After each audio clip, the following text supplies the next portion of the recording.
फिर झांग जी ने झांग जुआन की आंखों में आंखें डालकर रोमांटिक अंदाज में कहा, ओ जीजा जी। पर झांग जी अपनी बात पूरी कर पाती उससे पहले ही झांग जुआन ने झांग जी के मुंह पर उंगली रखकर उसे दूर करते हुए कहा, हमें एक दूसरे से बातचीत करने का तरीका क्यों न बदल लेना चाहिए। वैसे जॉगिंग करने या गेम खेलने के बारे में क्या ख्याल है? झांग जी चौंकते हुए कहा, क्या? तभी वहाँ पर शाओवान आकर झांग जी का कान खींचकर उसे दूर करती है। शाओवान ने कान खींचते हुए कहा, मेरे जीजा जी को चिढ़ाना बंद करो। मैं तुम्हें बता रही हूँ, मेरी बहन बहुत टफ पर्सन है। तभी झांग जुआन ने थोड़ा सा गुस्सा करते हुए कहा, किसने कहा कि मेरी वाइफ बहुत टफ है? घर में मेरा स्टेटस बहुत हाई है। शाओवान ने मुस्कुराते हुए कहा, ओ जीजा जी, अगर आपकी वाइफ का स्ट्रिक्ट कंट्रोल ना होता तो क्या आप आज रात हमारे साथ बाहर जाकर शराब पीने और गाने की हिम्मत करते? झांग जुआन ने मेल ईगो दिखाते हुए कहा, चलो चले, मुझे किसी का डर नहीं है। फिर रात का किसी क्लब का सीन दिखता है। वहाँ झांग जी और शाओवान सॉन्ग गा रहे होते हैं, पर झांग जुआन पीछे सोफे पर आराम से बैठा होता है। झांग जी और शाओवान ने एक साथ गाया। इस तरह की अनुभूति अभूतपूर्व थी। साथ ही यह प्रतिदिन मन को वश में कर लेती थी। हर सांस के साथ दिल बेचैन रहता है, लेकिन इसका कोई इलाज नहीं है। झांग जी और शाओवान ने एक साथ झांग जुआन की तरफ उंगली करके गाया, तुम ही हो जिसने मुझे मोहित किया, मेरे दिलों को स्वीट बनाया और मुझसे दूरी बनाए रखी। तुम्हें भूलना मुश्किल है,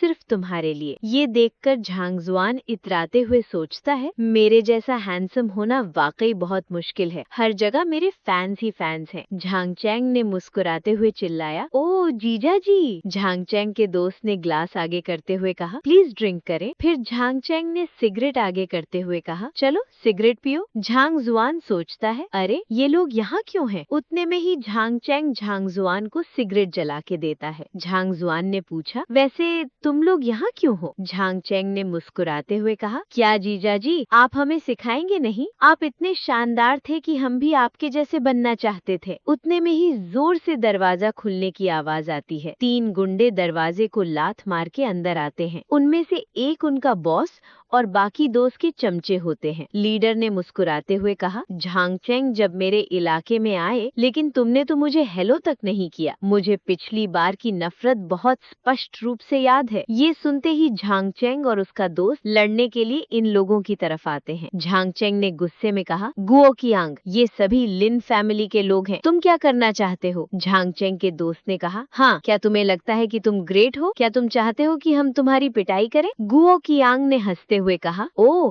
आपका सबसे पुराना लेपर्ड हेड मिट गया है, इसलिए खुद को आओबा के लोग मत कहो। झांग चैंग ने अटैक करते हुए कहा, क्या कह रहे हो? लेकिन वो अटैक कर पाए उससे पहले ही वो गुंडे उसे धक्का देकर झांग चैंग और उसके दोस्त पकड़ लेते हैं। फिर गुओ कियांग उन्हें डराने लगता है। गुओ कियांग ने चिढ़ाते हुए कहा, मैंने कहा लेपर्ड हेड एक बेकार व्यक्ति बन गया है, अब बॉस हमारा बड़ा भाई है। फिर गुओ कियांग ने दोनों लड़कियों की तरफ देखकर कहा, अरे यहाँ तो खूबसूरत लड़कियाँ भी हैं। झांग चैंग, तुम मेरी अपॉलजीज बन जाएंगी। ये सुनकर दोनों लड़कियाँ डर जाती हैं। इतनी डरी होती हैं कि बस वहीं पर खड़ी रह जाती हैं। ये सब सुनकर झांग चैंग ने चिल्लाया, गुओ कियांग, तुम उन्हें परेशान करने की हिम्मत मत करना। तभी गुओ कियांग ने लड़कियों के थोड़ा करीब जाते हुए कहा, ठीक है, तुम दोनों मेरे लिए क्या कर सकती हो? वो दोनों लड़कियां तो डर के मारे एक दूसरे के करीब आ जाती हैं। उतने में ही झांग जुआन आगे आकर चिल्लाते हुए कहता है, हे बेवकूफ। उस गुंडे के पास पहुंचता है तो पता चलता है कि उसके हाथ में एक बियर की बोतल भी है। झांग जुआन ने डराते हुए कहा, बस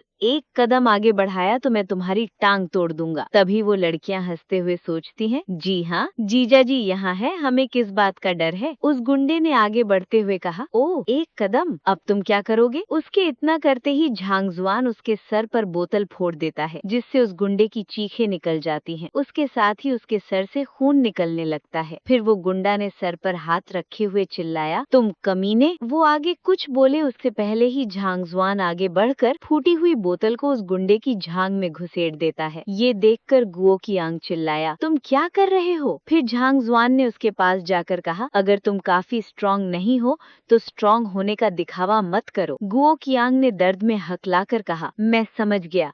झांग जुआन ने दोनों चमचों की तरफ इशारा करते हुए कहा, और तुम दो, मैं तुम्हें 3 सेकंड का समय देता हूँ। अगर तुम तब तक यहाँ रहे तो तुम्हारा भी हाल उसी जैसा होगा। वो गुंडे एक दूसरे की तरफ देखकर सोचते हैं, आखिर ये इंसान है कौन? ये हमसे भी ज्यादा निर्दयी कैसे हो सकता है? फिर झांग जुआन ने उनकी तरफ देखकर उंगली उठाकर कहा 3। लेकिन वो अपनी गिनती पूरी करें उससे पहले ही वो गुंडे गुओ कियांग को उठाकर जाने लगते हैं। गुओ कियांग ने चिल्लाते हुए कहा, तुम बस मेरे बदले का इंतजार करो, तुम इस जगह से बाहर नहीं निकल सकते। झांग जुआन ने लेकियों की तरफ देखकर कहा, तो क्यों ना हम गाना जारी रखें? शाओवान हताश होते हुए कहती है, मैं अब और गाना नहीं गाना चाहती। झांग जी भी शांत होते हुए कहती है, उनकी वजह से मेरा मूड खराब हो गया है। फिर थोड़ी देर बाद जब झांग जुआन और बाकी सब लोग क्लब से बाहर निकल रहे होते हैं, झांग चेंग ने कहा, जीजा जी हमें माफ करें कि हमने आपको परेशान किया। झांग जुआन ने शांत रहते हुए कहा, ये तो बस एक छोटी सी बात है। जब वो लोग सामने देखते हैं तो वहाँ गुंडों की एक फौज हथियारों लेकर खड़ी होती है। गुओ कियांग भी वहीं होता है और उसके 2 चमचे उसे पकड़े हुए होते हैं। गुओ कियांग ने गुस्से में चिल्लाते हुए कहा, क्या तुम जाना चाहते हो? मैंने तुमसे कहा था तुम नहीं जा सकते। ये सुनकर झांग जुआन ने एटीट्यूड में कहा, क्या तुम्हारा नाटक अभी तक खत्म नहीं हुआ? आज का अपना सफर यहीं तक का था। अब फिर मिलेंगे नेक्स्ट एपिसोड के साथ। Thanks for watching our videos. Please like and subscribe guys.